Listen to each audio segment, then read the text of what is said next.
Wanita itu pertama kali menginap di hotel tanpa mengenakan bra. Merasa kesepian, dia mengirim pesan kepada sahabat dekatnya, memintanya untuk mengantarkan seorang pria ke kamar 1314.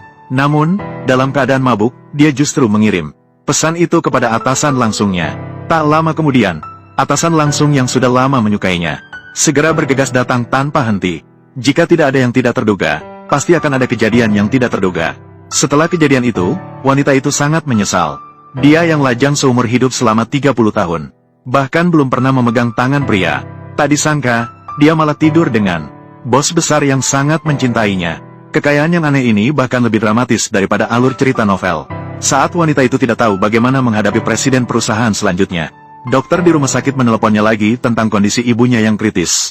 Dia terpaksa mengambil cuti untuk menjenguk ibunya.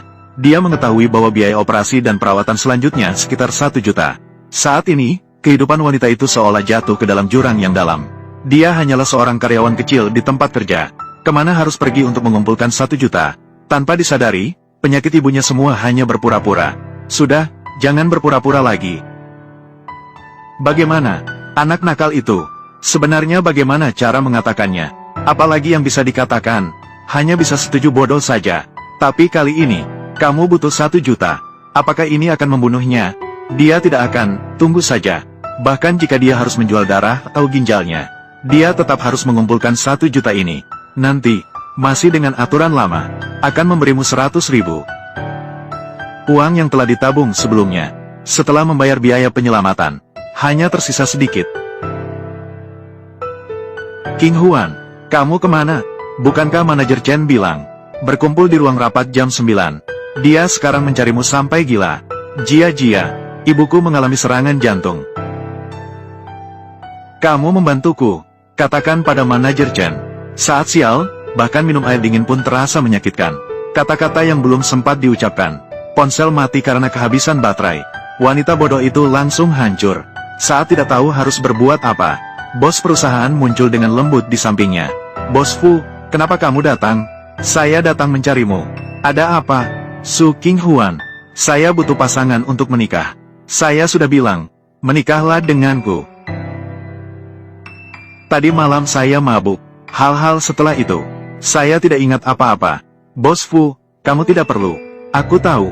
Saya tahu tentang ibumu. Di kartu ini, cukup untuk ibumu. Biaya pengobatan semuanya. Jika kamu mau, sekarang kita pergi untuk mendaftar. Kenapa? Bukankah kamu suka menyukai Xia Wanyu selama 10 tahun? Saya sudah bilang, saya butuh pasangan untuk menikah. Mengenai mengapa itu kamu, karena kamu yang paling cocok untuk mengumpulkan biaya operasi ibuku. Wanita tidak bisa memikirkan banyak hal lagi. Langsung setuju dengan bos. Tanpa disadari, keputusan ini, di masa depan, ini akan mengubah nasibnya secara drastis. Setelah mendapatkan akta pernikahan, wanita itu mengira semuanya sudah selesai. Namun, bos besar malam ini membiarkannya tinggal di rumahnya. Rumahmu, kita sudah menjadi istri, sudah menjadi pasangan sah, tinggal bersama. Bukankah itu sangat normal? Iya, dia sekarang seharusnya juga bisa dianggap sebagai penyandang danaku. Aku tidak mungkin menerima uang tanpa memberikan apa-apa, kan? Tidak usah, aku akan pulang sendiri malam ini. Bos Fu, apakah Anda ingin memberitahu saya terlebih dahulu kemana? Lalu kita bisa menikmati perlahan, bagaimana? Perusahaan. Oh iya, Tuan Fu, tentang pernikahan Anda. Apakah Anda ingin memberitahu istri terlebih dahulu? Sebuah pemberitahuan. Lagi pula, sekarang masih terlalu dini. Tentang Huan. Sementara ini, rahasiakan. Wanita itu kembali ke perusahaan. Segera memberitahu bos perusahaan tentang pernikahan kepada sahabat dekat. Melihat wanita yang terbang ke atas dan berubah menjadi Phoenix, sahabat dekat ingin sekali menempelkan wajahnya untuk menjilat. Tapi wanita itu meminta sahabat dekatnya untuk berbicara pelan. Dia juga tidak tahu apa tujuan bos besar sebenarnya. Meskipun dia pernah menjadi teman sekelas bos besar selama beberapa tahun, tapi dia sangat tahu bahwa bos besar sebenarnya menyukai direktur Xia di perusahaan ini. Begitu menyebut nama Cao Cao langsung kembali dari perjalanan dinas. Selamat pagi, Direktur Xia.